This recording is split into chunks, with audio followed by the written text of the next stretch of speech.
Hi folks, I'm going to start a video about replacing the feeder house floor in my 1440 combine. Kind of hard to see. Right here, we wore a hole through last fall. So, we're going to replace it. And I'm going to try and do a somewhat step-by-step process because I haven't seen anything like that and might help somebody else. So step one has been removing all of the guards on both sides of the feeder house.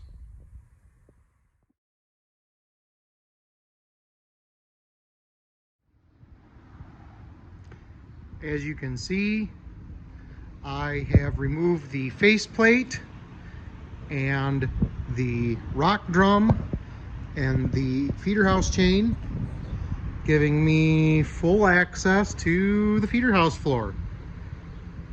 So now it'll be time to start pulling the bolts.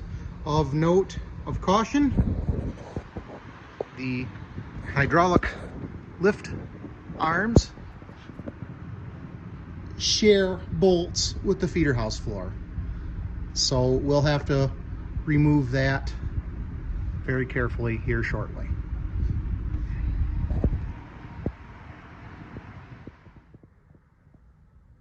So I thought I'd take a quick moment to show, coming up from the bottom of the feeder house here, since I have the floor out, these impellers, the wear bars on them were quite worn. I've got this one off, but you can see where it was wearing right on this outside edge. So I've already got one replaced here.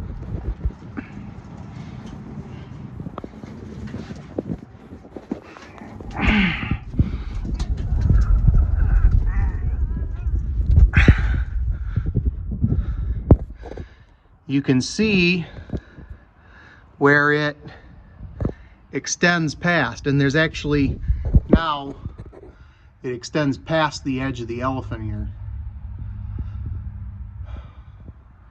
where the ones that were on it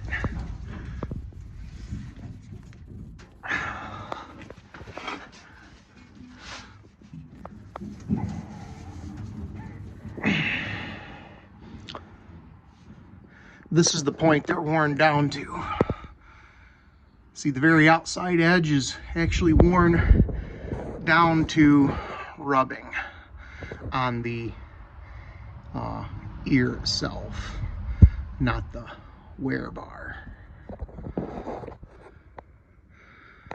So, and it appears what I took out of this combine are the hardened style. Here's an old one compared to the new one. These are just aftermarket. I bought aftermarket ones, and the back side of these is painted. The back side of these are the chrome finish. So I'm hoping these wear a little longer. I have no idea how long these have been in here. Judging by the condition of the hardware I'm taking off, I don't think that terribly long. So anyway, and while I'm here, I'll also show you I have the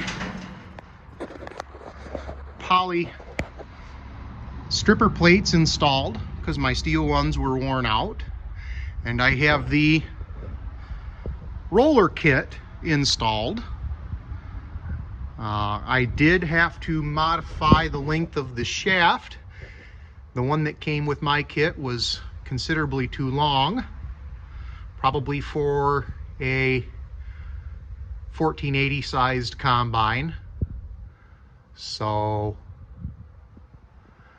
we just took a pretty few measurements and cut it out of the center, and I took a piece of rod, 1.25 inches in diameter, drilled a 3/4 hole through it so it fit really nicely on the shaft, which is 3/4, and the ends are turned down to 5/8 for the nut and to go through the spool for the roller.